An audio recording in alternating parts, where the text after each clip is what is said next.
Menanggapi temuan 192 kasus gagal ginjal akut misterius pada anak yang dilaporkan di Indonesia, pemerintah mengimbau seluruh apotek untuk menyetop sementara penjualan obat bentuk cair atau sirup. Larangan ini dikeluarkan hingga batas waktu yang belum ditentukan. Seluruh tenaga kesehatan juga diminta Kemenkes RI menghentikan sementara resep obat-obatan dalam bentuk sirup atau cair. Kemenkes RI juga merilis kriteria kategori suspek hingga probable terkait gagal ginjal akut. Di antaranya kasus suspek yakni kasus penyakit pada anak usia 0 sampai 18 tahun dengan gejala tidak mengeluarkan urin atau pengurangan urin drastis yang terjadi secara tiba-tiba. Sementara untuk kasus probable yaitu kondisi kasus suspek ditambah dengan tidak terdapatnya riwayat kelainan ginjal sebelumnya, disertai atau tanpa disertai demam, diare, muntah, batuk, dan pilek.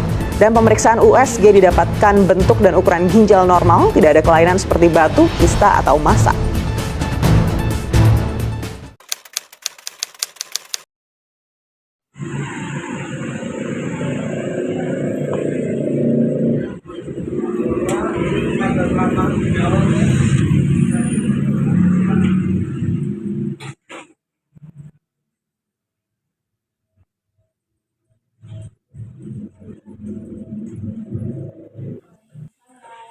Enggak ada datang. Iya nih tadi habis ada kegiatan ada kesini. Oh ya, maaf tadi banyak belum sempat dibaca.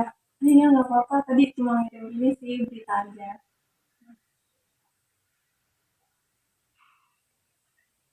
Berita apa Mbak? Itu loh yang soal apa penghentian sementara obat paracetamol cair.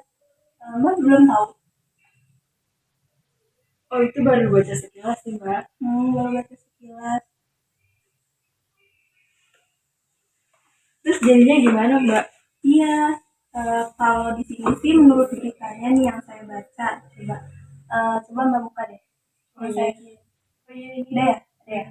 Iya di sini tuh katanya paracetamol cair itu dihentikan sementara karena ada kaitannya dengan penyakit gangguan ginjal akut Mbak yang ada di Gambia. Nah, yang kemarin beritanya itu loh yang puluhan anak meninggal itu. Jadi anak-anak itu menderita gangguan ginjal kalau di sini, terus setelah itu meninggal karena mengonsumsi obat batuk cair itu dari India. Oh iya dari India. Tapi apa benar Mbak itu? Nah kalau itu untuk kepastiannya sih belum tahu ya benar atau enggak, tapi masih belum diketahui. Kalau di sini menurut IDAI nih, Ikatan Dokter Anak Indonesia, berita itu tidak benar. Belum tentu karena paracetamol. Penyebabnya bisa karena kandungan obatnya kayak di etilen glikol atau etilen glikol gitu. Ini juga masih terus diperiksa sih katanya. Oh gitu. Jadi untuk pencegahannya dihentikan sementara untuk penggunaan obatnya ya? Nah iya betul. Seperti itu, Mbak. Oh iya, jadi saya boleh dapat info dari Kemenkes di poin nomor 7 sama 8 Mbak, saya bacakan. Untuk poin 7-nya itu tenaga kesehatan pada fasilitas pelayanan kesehatan untuk sementara tidak menerapkan obat-obatan dalam bentuk sediaan cair atau sirup sampai dilakukan pengumuman resmi dari pemerintah sesuai dengan ketentuan peraturan perundang-undangan. Sedangkan di poin 8-nya itu seluruh apotek untuk sementara tidak menjual obat bebas atau bebas terbatas dalam bentuk sirup pada masyarakat sampai dilakukan pengumuman resmi dari pemerintah sesuai dengan ketentuan peraturan perundang-undangan Mbak. Oh iya, saya juga baru dapat info sih Mbak. Berarti semua obat sirup dan cair itu dihentikan sementara ya untuk penggunaannya. Iya Mbak, untuk alternatifnya mungkin kita bisa gunakan seperti sediaan tablet, terus puyer sama supos Mbak. Oh iya, Mbak berarti oke deh nanti saya akan infokan ke PTK yang di depan ya untuk menarik obatnya nanti supaya tidak diperjualbelikan. Iya Mbak.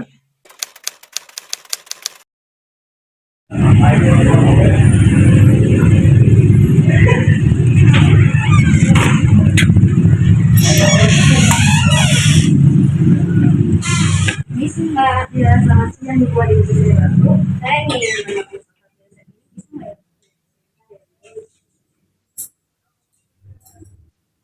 atas nama anak Muhammad. usia 6 tahun, apakah ini satu dengan ini? Ya, baik, mohon tunggu sebentar ya, Bu.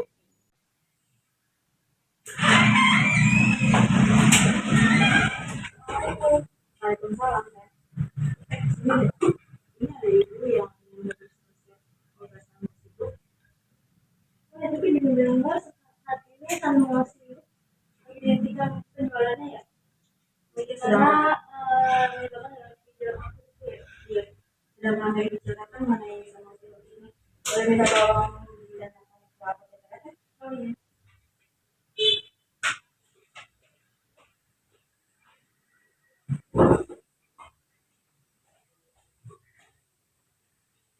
Ini sih Bu, ya, ya, Mbak.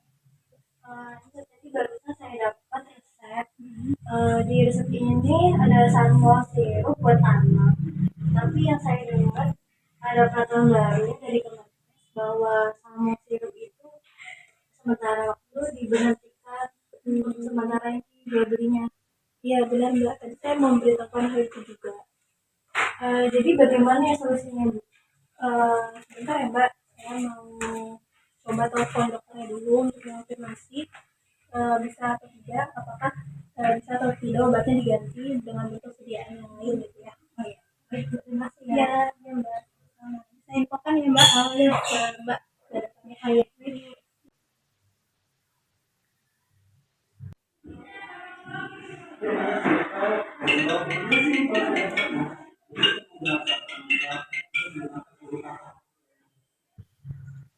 Selamat siang dokter.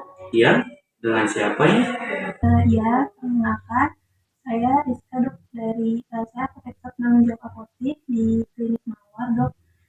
Saya ingin bertanya terkait resep yang dokter resepkan untuk pasien atas nama anak Muhammad, umurnya 6 tahun, yang berobat ke dokter umum di Rumah Sakit Cipto. Benar ya dok ya? Iya benar itu pasien saya. Emang ada apa Mbak ya? Ya dok, jadi di resep ini tertulis anak Muhammad mendapatkan Sanmol sirup untuk obat demamnya, betul ya dok? Iya betul. Ya, jadi gini dok, dikarenakan adanya peraturan terbaru dari Kemenkes untuk tidak memperjualbelikan paracetamol sirup di vaskes baik di rumah sakit, klinik, dan apotik, jadi kami tidak dapat mengeluarkan Sanmol sirup dok untuk sementara kepada pasien. Mungkin untuk solusinya bisa diganti dengan bentuk sediaan lain dok, dengan puyer misalkan.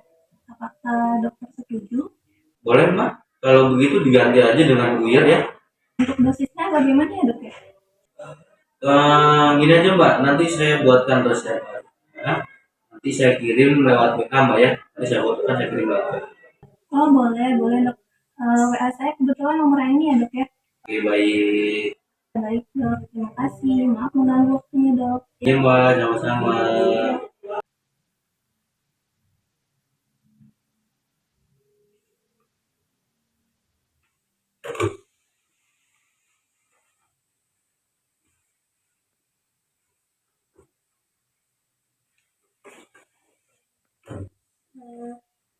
Maaf ya, saya ada nih webinar guru-guru. Saya boleh minta tolong nanti tolong sampaikan ke TTK yang di depan ya, biar terkait obat yang tadi paracetamol supaya diganti ke sediaan puyer. Dan juga tanyakan pada pasiennya apakah pasiennya bersedia atau tidak diganti dengan sediaan puyer ya. Iya mbak. Saya duluan ya mbak ya. Iya mbak. Assalamualaikum. Salam.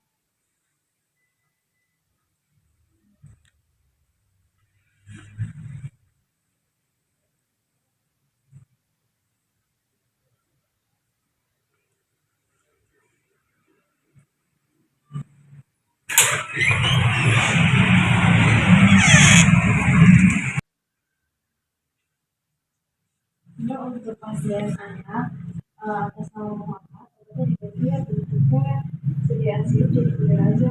Ya, baik bu. Kita tanya ke pasien ini. Ya, pasien anak Muhammad. Ya. Dulu saya izin konfirmasi ini dan resep ini terdapat obat sama sirup, tetapi kami tidak bisa memberikannya karena ada peraturan terbaru. Bila digantikan dengan puyer, apakah ibu bersedia? Ya, saya nggak bisa pakai puyer.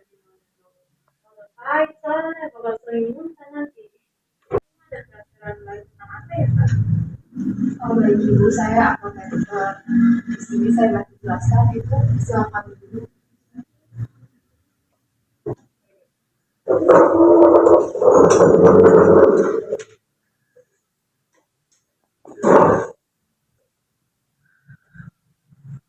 Jadi untuk peraturan ini memang baru dikeluarkan Bu oleh Kemenkes tadi pagi, bahwa seluruh vaskes baik rumah sakit, apotek ataupun klinik tidak boleh mengeluarkan obat sirup. Sementara karena ada kasus terbaru obat sirup ini kan sedang diteliti ya untuk lebih lanjutnya kandungannya. Jadi untuk sementara sama obat sirup kami ganti dengan pulir Bu. Sebelumnya sudah kami konfirmasi juga ke dokter terkait masalah ini. Jadi obat sirupnya diganti dengan air. Iya Bu. Ini tenang aja Bu, kami akan menambahkan pemanis supaya kunyitnya itu tidak terlalu pahit. Ya boleh. Baik, sebentar ya Bu, kami akan melihat dulu. Saya tinggal ya Bu. Iya.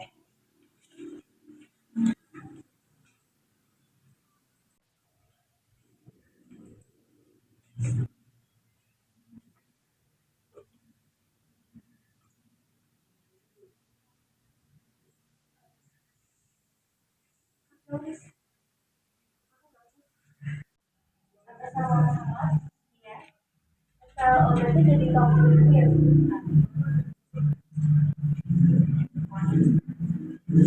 Makanya pas tunggu sebentar ya Bu, obatnya saya siapin dulu ya. Ya boleh.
Maaf, ini untuk obatnya sudah jadi ya.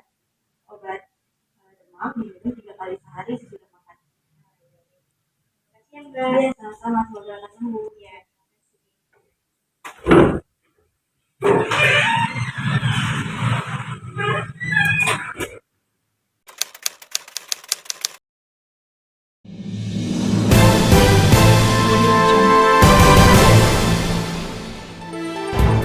Pemirsa, berdasarkan hasil penelusuran lebih lanjut oleh Badan Pengawas Obat dan Makanan, sebanyak 133 obat dinyatakan aman dari senyawa pelarut yang menggunakan etilen glikol dan dietilen glikol. Hal tersebut disampaikan oleh Kepala Badan POM Penny Lukito dalam keterangan persnya kepada awak media terkait tindak lanjut hasil pengawasan dan penelusuran Badan POM terhadap sejumlah obat yang mengandung senyawa berbahaya seperti etilen glikol dan dietilen glikol. Dari hasil penelusuran dan uji sampel, sebanyak 133 produk obat dinyatakan aman untuk dikonsumsi sesuai anjuran pemakaian karena tidak terkandung senyawa kimia pelarut propilen glikol, polietilen glikol, sorbitol, dan gliseril atau gliserol. Ya, dari 133 produk tersebut, kemudian Badan POM menemukan lagi 13 produk obat sirop lainnya yang juga aman untuk dikonsumsi sesuai dengan aturan pakai. Dari 102 obat sirop yang digunakan para pasien yang mengidap penyakit gagal ginjal akut seperti yang dirilis oleh Kementerian Kesehatan, 7 produk diantaranya dinyatakan aman untuk dikonsumsi sesuai dengan aturan pakai. 3 produk lainnya dinyatakan mengandung 4 zat pelarut yang melebihi ambang batas penggunaan, yakni 0,5 mg per berat badan per hari. Badan POM juga masih memeriksa 69 produk obat sirop dari 102 obat sirop yang dilaporkan oleh Kementerian Kesehatan.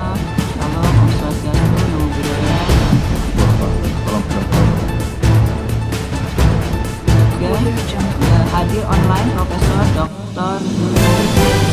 102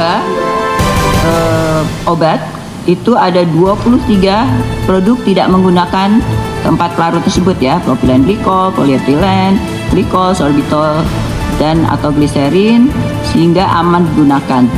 Ada 23, itu lampiran 2 ya. Nanti ada lampiran 2A. 2 bagian A, ada 23 produk yang aman. Kemudian selain daripada itu ada juga 4 produk yang telah dilakukan pengujian dan hasilnya dinyatakan aman digunakan.